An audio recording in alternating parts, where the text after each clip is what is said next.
Қайырлы күн, бүгін сіздермен номері 456 есеп 5 сынып математиканы талдайтын боламыз. Яғни сіздерде қазір аралас сандарды қосу тақырыбы. Аралас сандарды қосу үшін бірінші не істейміз? Ең бірінші бүтін сандарын қосасыз. Егер ортақ бөлім берілмеген болса, яғни бөлімдері, бөлшектің астындағы сандар бірдей болмаса, онда ортақ бөлім бересіздер. Сосын нәтижесінде алымына қосып жаза саламыз. Өте оңай. Жақсылап тұрып, зер салып тыңдаймыз. Мына берілген есепті біз қосуымыз керек. Ол үшін мұндағы бүтін сандарын бірінші қосып шығам. 2 бүтін және 1 бүтін. Нәтижесі бізде 3 бүтін болады. Енді қараңыздар, бізде бөлімдері бірдей 61. Ол өзгеріссіз жазылады. Екеуі бірдей болған кезде біріктіріп біреу ғана жазсақ жеткілікті. Келесі, онда бізде осылай бірдей болса, онда алымдарын жай ғана қоса саламыз. Болды.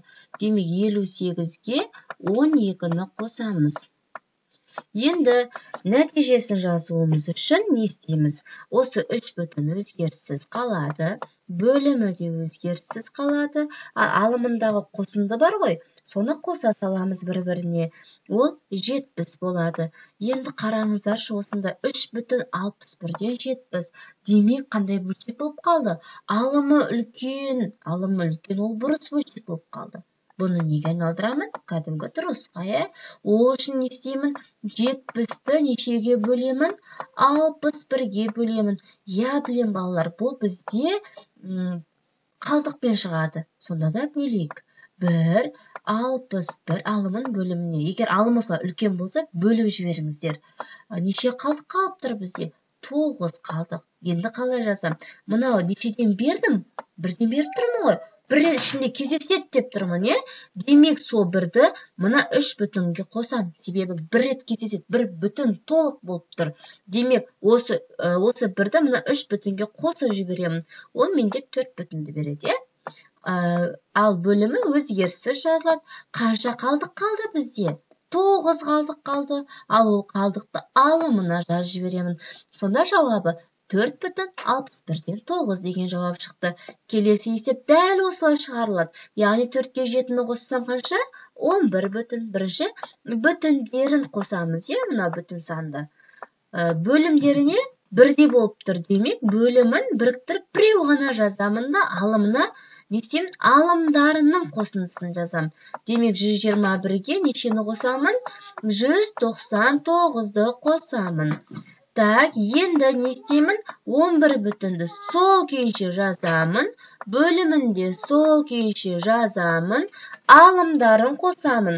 Демек, алымында 121-ге 199-ды қосшы дейді. Қанша болады жауабы? 320 болады. Тағы да алымы бөлімінен үлкен болып қалды ма? Не істейміз? Дұрыс бөлшекке айналдырамыз.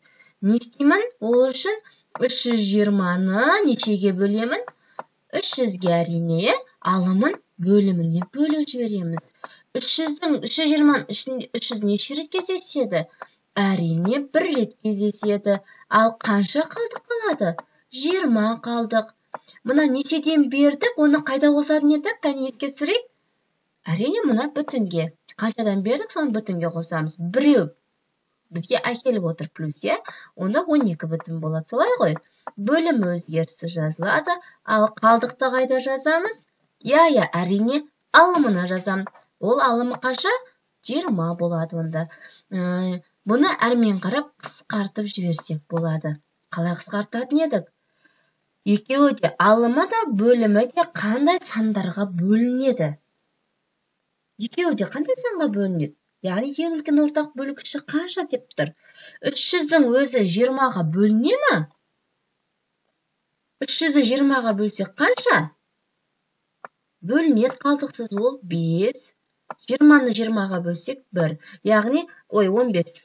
Яғни, алымында бөлімінде бірдей санға бөлеміз. Егер бөлінетін болса, ал егер бөлінбейтін болса, мынау сияқты, онда сол күйінше қалады.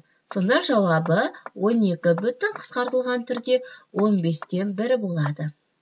Келесі үшінші есеп. Дәл солай бірінші несін қосамын? Бүтіндерін қосып шығам. 5 бүтінге 1 бүтінді қосып 6 бүтін. Бөлімі 401 өзгерісі жазамын. Ал алымдарын не істеймін? Мына екеуін не істеймін? Қосамын, е? Ал қосыңыздар 380, е? 380-ге қосыңыз 127-ні. Қанша болады екен, қане? 507 болады. Алымы үлкен болып қалды ма бөлімінен? Не істейміз? 507-ні мына жерге бөлейін, е? 507-ні не істеймін? Бөліміне алымын, бөліміне бөліп жіберемін. Неше рет кездеседі? Бір рет қана кездеседі, ішінде 507-ның ішінде 401 бір рет кездеседі. Қанша қалдық қалды сіздерде? Менде 106 қалдық қалды. Не істеймін? Мына бір бүтінді қайда қосамын?